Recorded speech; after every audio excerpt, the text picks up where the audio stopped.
Hello, BookTube. I want to give you a quick non-obsessional video.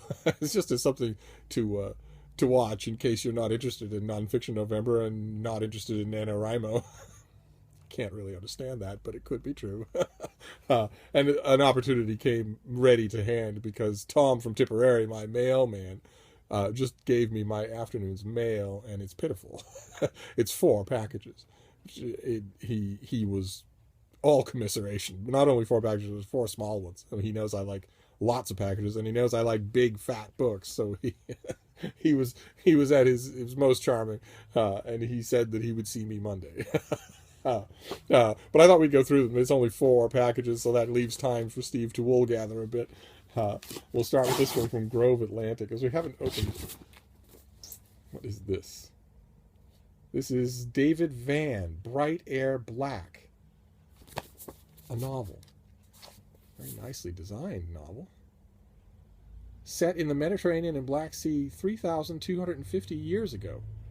Bright Air Black is David Van's exhilarated version of Medea as a slayer of kings who wants a world not ruled by men.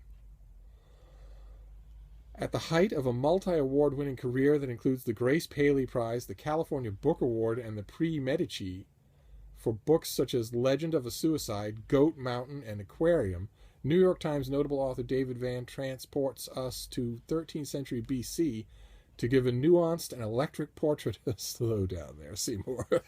I'll quite literally be the judge of that. Of the life of one of the ancient mythology's most fascinating and notorious women, Medea. In brilliant poetic prose, don't make me tell you again. Bright Air Black joins us aboard the ship Argo, where Medea flees her home and father with Jason, the Argonauts, and the Golden Fleece.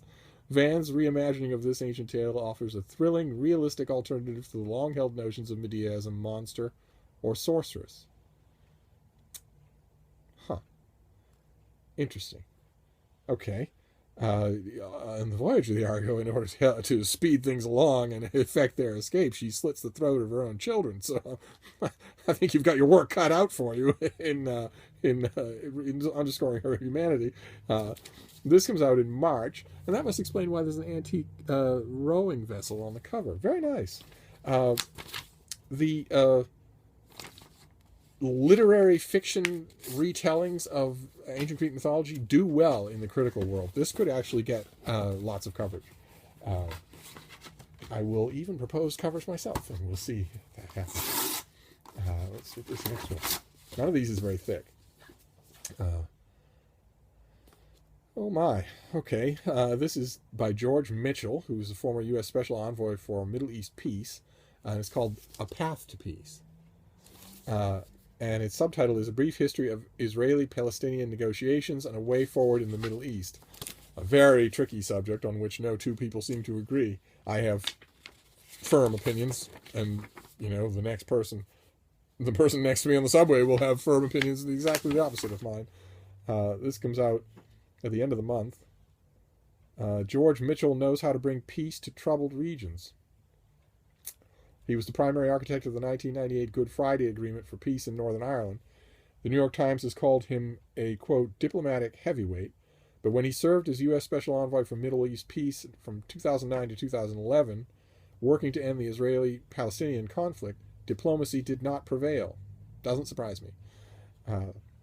Now, for the first time, he offers his insider account of how those negotiations progressed and regressed. Interesting. Oh, this is always an interesting subject. Fantastic. It's the end of the month, so I'll bump it up and read it as fast as I can. Which I can't say for Bright Air Black, since it's fiction, and I'm not reading fiction in November. The next thing is this. It's tiny. That's bad.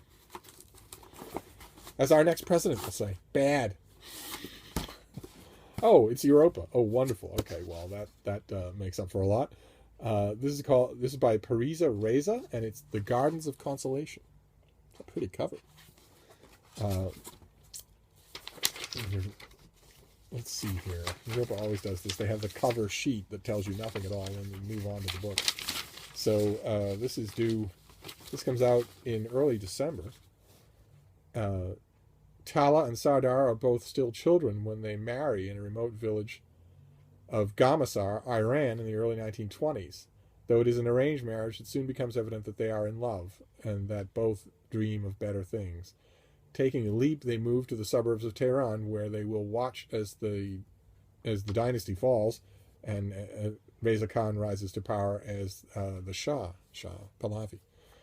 Illiterate and unworldly, the young couple struggles to make their way in the capital city until Tala gives birth to Bahram, a boy whose brilliance and intellectual promise are apparent from a very young age. Propelled by his education, Bahram will become a fervent follower of... Oh, okay, so this is a multi-generational thing. It's a debut novel, tells the story of early 20th century Iran from the lens of a single family. Fascinating. Whoa, that's fascinating.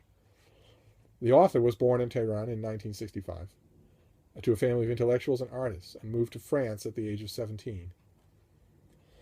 Okay, so is this a translation? Yes, it is. It's translated from the French, but recently. So it's a new book. It's just fascinating. Oh boy! All right, so this comes out in early December. I'm going to have to read it in early December. I will definitely prioritize it, although not in November.